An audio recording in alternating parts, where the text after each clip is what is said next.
ലോക സമാധാനത്തിൽ ഐക്യത്തിനു വേണ്ടി നമ്മളിൽ നിന്നും വിട്ടുപോയ മരണപ്പെട്ടു പോയവർക്ക് വേണ്ടി അവരുടെ സ്മരണാഞ്ജലിക്ക് വേണ്ടി നമുക്ക് ഒരു നിമിഷം മൗനമായി പ്രാർത്ഥിക്കാം.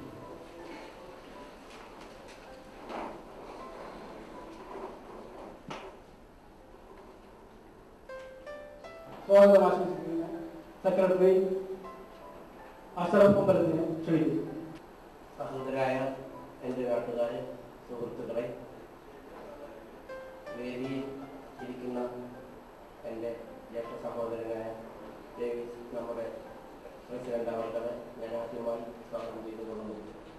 കൂടാതെ നമ്മുടെ ഈ എളിയ ക്ഷണം സ്വീകരിച്ച് ഈ പരിപാടി വളരെ ഭംഗിയാക്കി തീർക്കാമെന്ന് നമുക്ക് വളരെ ഒരു ചാൻസ് പ്രകാരം കിട്ടിയ ജീവകാരുണ്യ പ്രവർത്തനത്തിന് എപ്പോഴും മുൻതൂക്കം കൊടുത്തിട്ടുള്ള ശാന്തി ഇൻഫോർമേഷൻ സെന്ററിന്റെ ചെയർപേഴ്സൺ ശ്രീമതി ഉമാപ്രേമൻ അവരുടെ ഞാൻ നമ്മുടെ കമ്മിറ്റിക്ക് വേണ്ടിയും എൻ്റെ സ്വന്തമായിട്ട് സ്വാഗതം ചെയ്തുകൊള്ളുന്നു. പഞ്ചായത്ത് ഷെയ്മോട്ടുകര അസോസിയേഷന്റെ അഡ്ഹോക് കമ്മിറ്റി പ്രസിഡന്റ് ഡേവിസ് ക്ലബ്ബിനെ ക്ഷണിക്കുന്നു. ബഹുമാനപ്പെട്ട Shri Suganan Kottekkad, Shanti medical information centre managing director Umapreman, ആനം ഗ്രാമപഞ്ചായത്ത് പെരിങ്ങോട്ടുകര അസോസിയേഷൻ UAE ചാപ്റ്ററിന്റെ general secretary Shajil Shokkar, general convener Arunkumar, joint secretary Shikha and coordinator E Nandanan, എൻ്റെ പ്രിയം നിറഞ്ഞ നാട്ടുകാരെ,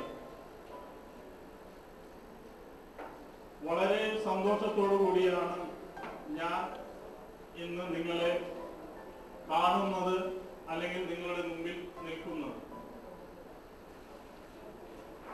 ഏകദേശം 25 കൊല്ലത്തോളമായി ഞാൻ ഈ ഖത്തറിൽ വന്നിട്ട്, പക്ഷെ ഇങ്ങനെയൊരു പ്രസ്ഥാനത്തിനോ ഇങ്ങനെയൊരു രൂപീകരണത്തിനോ ഞങ്ങൾ മുൻപ് ചിന്തിക്കുകയോ പ്രവർത്തിക്കുകയോ ചെയ്തില്ല. ഞങ്ങളെല്ലാം ആദ്യമേ പ്രവർത്തിച്ചിരുന്നത് ഇന്ത്യൻ കമ്മ്യൂണിറ്റി, മലയാളി സമാജം, അല്ലെങ്കിൽ തൃശ്ശൂർ ജില്ല, അങ്ങനെയുള്ള പല പല സംഘടനകളുടെയും പ്രവർത്തനങ്ങളിൽ മുഴുകിയിരിക്കുകയായിരുന്നു. ചുരുക്കം പറഞ്ഞാൽ സ്വന്തം ഗ്രാമത്തിനെ മറന്ന് നമ്മൾ ഇന്ത്യ മുഴുവൻ വെട്ടിപ്പിടിക്കാൻ പോകാവുന്ന ഒരവസ്ഥയിലേക്ക് ചിന്തിക്കുന്നതിനേക്കാൾ എത്രയോ നല്ലതാണ് നമ്മൾ സ്വന്തം ഗ്രാമത്തിനെ ആദ്യമേ പരിശീലിക്കുക.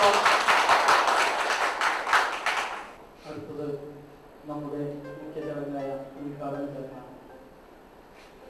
ഈ വർഷത്തെ CNN അവാർഡ് റിയൽ ഹീറോ അവാർഡിന് അർഹയായ നമ്മളുടെ ക്ഷണം സ്വീകരിച്ച് ഇവിടെ എത്തിച്ചേർന്നിട്ടുള്ള ഉമാപ്രേമനെ ഉദ്ഘാടനം ചെയ്യുന്നതിനായി ക്ഷണിക്കുകയാണ്.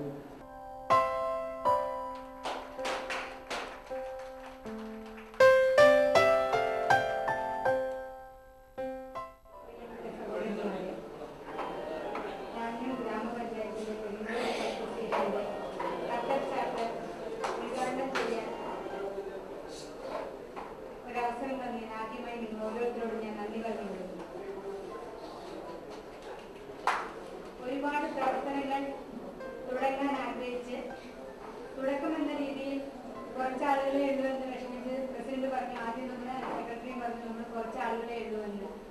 വിഷമിക്കേണ്ട, ഒരാൾ ഞാൻ ഒറ്റയ്ക്ക് തുടങ്ങിയ ശാന്തി ഇന്ന് 50 ലക്ഷത്തോളം രോഗികളെ സഹായിക്കാൻ കഴിഞ്ഞിട്ടുണ്ട് എന്നുണ്ടെങ്കിൽ 350 പേരുള്ള ഈ സംഘടനയ്ക്ക് ഇന്ത്യയിലെ മുഴുവൻ ആളുകളെയും, ധാന്യം പഞ്ചായത്ത് മാത്രമല്ല ഇന്ത്യയിലെ മുഴുവൻ ആളുകളെയും തീർച്ചയായിട്ടും കഴിയും. അങ്ങനെ സ്വയം ആത്മവിശ്വാസം മാത്രമാണ് എനിക്കൊക്കെ കൈമുതലായിട്ടുണ്ടായിരുന്നത്. ഇപ്പോൾ നിങ്ങൾ ആദ്യത്തെ മീറ്റിംഗാണ് 3 ആഴ്ചയായിട്ടുള്ളൂ എന്ന് പറഞ്ഞു. ആദ്യത്തെ എൻ്റെ ഒരു സങ്കല്പം, ഒരു ശാന്തി എന്നുള്ള സങ്കല്പം എൻ്റെ ഭർത്താവ് മരിച്ചിരിക്കുന്ന 3-ാം ദിവസമായിരുന്നു. അപ്പൊ അദ്ദേഹത്തിന്റെ സംസ്കാരം എല്ലാം നടന്ന് ഒരു നിഴൽവായയിലിരിക്കുന്ന ഒരു സമയമുണ്ടല്ലോ ആചാരപ്രകാരം. അങ്ങനെ ഇരിക്കുമ്പോഴാണ് ഇനി എൻ്റെ ജീവിതത്തിൽ എന്താണ് ഞാൻ ചെയ്യേണ്ടത് എന്ന് ഞാൻ ആലോചിക്കുകയാണ്.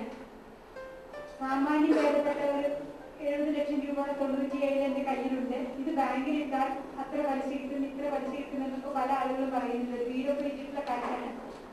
അത് മേടിച്ച് കുറെ ഭക്ഷണവും കഴിച്ചു ഒരു മകനെ നോക്കി സുഖമായി ജീവിക്കാമെന്ന ഐഡിയ തരുന്ന കുറെ ആൾക്കാരുണ്ട്.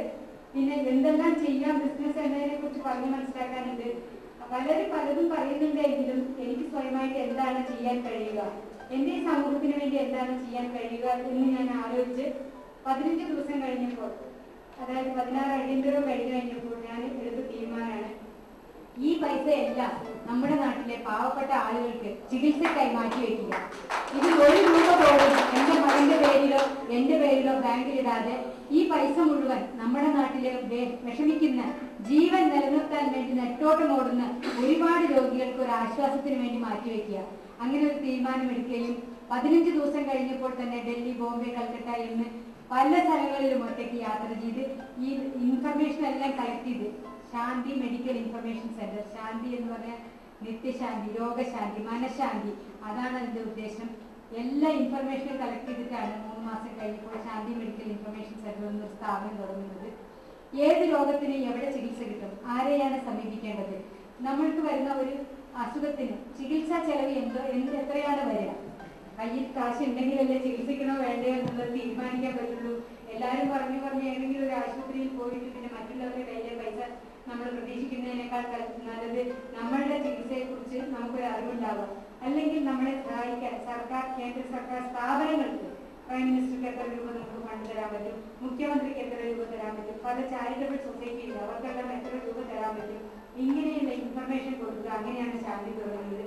പിന്നെ നേരത്തെ പറഞ്ഞ പോലെ ജീവിതത്തിൽ ഒരു സാഹചര്യത്തിൽ ഒരു 24 വയസ്സുള്ള ഒരു പയ്യന് ഒരു അച്ഛനും അമ്മയും ഇല്ല എന്നുള്ള ഒരു കാരണം കൊണ്ട് വേറെ ഒരാൾ കൊടുക്കാനില്ലാത്ത ഒരു സാഹചര്യത്തിൽ നമ്മളൊരു വൃക്ക കൊടുത്തു. അതൊരു വലിയ സംഭവമാക്കാൻ ഗ്രാമപഞ്ചായത്ത് അസോസിയേഷനിൽപ്പെട്ട എൻ്റെ എല്ലാ സുഹൃത്തുക്കൾക്കും നമസ്കാരം.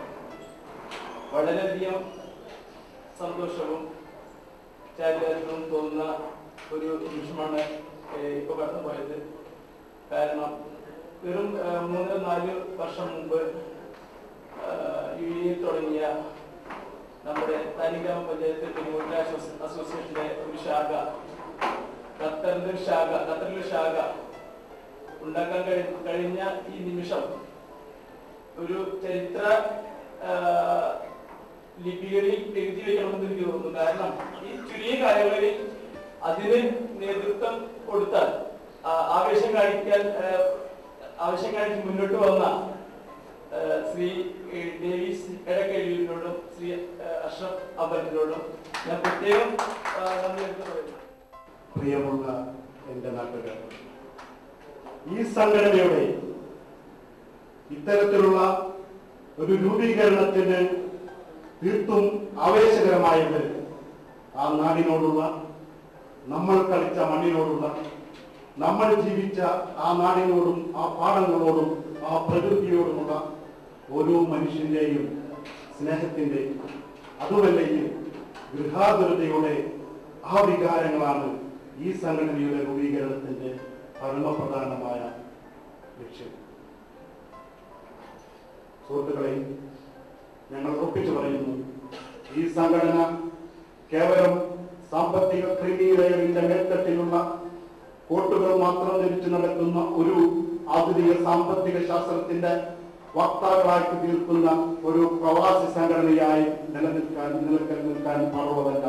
ഇത് കേവലം 1000-ഉം 1500-ഉം പ്രതിമാസം റിയാലുകൾ ശമ്പളം നൽകുന്ന സാധാരണക്കാരന്റെ വേദനകൾ അറിയുന്ന ഒരു സംഘടനയായി നിലനിന്നാലേ ഈ സംഘടനയുടെ പ്രവർത്തനം മുന്നോട്ട് പോവുകയുള്ളൂ. താനൂർ പഞ്ചായത്തിലെ പ്രവാസികളായ സഹോദരന്മാരെ, കഴിഞ്ഞ 4 വർഷക്കാലമായി താനൂർ ഗ്രാമപഞ്ചായത്ത് പെരിങ്ങോട്ടുകര അസോസിയേഷൻ വളരെ ക്രിയാത്മകമായി വളരെ താഴോട്ട് ലെവലിൽ പ്രവർത്തിക്കുന്നു എന്നതുകൊണ്ട് മാത്രമാണ് ഈ സംഘടന ജനങ്ങളുടെ ഹൃദയങ്ങളിലേക്ക് ആഴ്ന്നിറങ്ങിയത്. കീഴ്പിടിക്കര ദേശക്കാരനായ ഞാൻ ഈ അസോസിയേഷനുമായി സഹകരിച്ച് പ്രവർത്തിക്കുവാൻ തുടങ്ങിയിട്ട് ഇന്നേക്ക് 4 വർഷം കഴിഞ്ഞു. ഈ 4 വർഷത്തിനുള്ളിൽ വളരെ അഭിമാനത്തോടു കൂടി പറയാവുന്ന ഒരു കാര്യം, ഓരോ അപ്ലിക്കേഷൻസ് വരുമ്പോഴും നമ്മുടെ അസോസിയേഷൻ നടത്തിയിട്ടുള്ള പ്രവർത്തനങ്ങൾ അതിന് ഒരു വകതിയൊന്നുമില്ല. ഏത് ജാതിയാണെന്നും ഏത് മതമാണെന്നും ഏത് പഞ്ചായത്താണെന്നും ഏത് ദേശമാണെന്നും ഇല്ല. ഒരു അസോസിയേഷന് ഒരു ലെറ്റർ വരുമ്പോൾ അത് അർഹിക്കുന്ന വ്യക്തിക്കാണ് കിട്ടുന്ന എന്നൊരൊറ്റ പേര് മാത്രമായിരുന്നു ഈ അസോസിയേഷനുള്ളത്.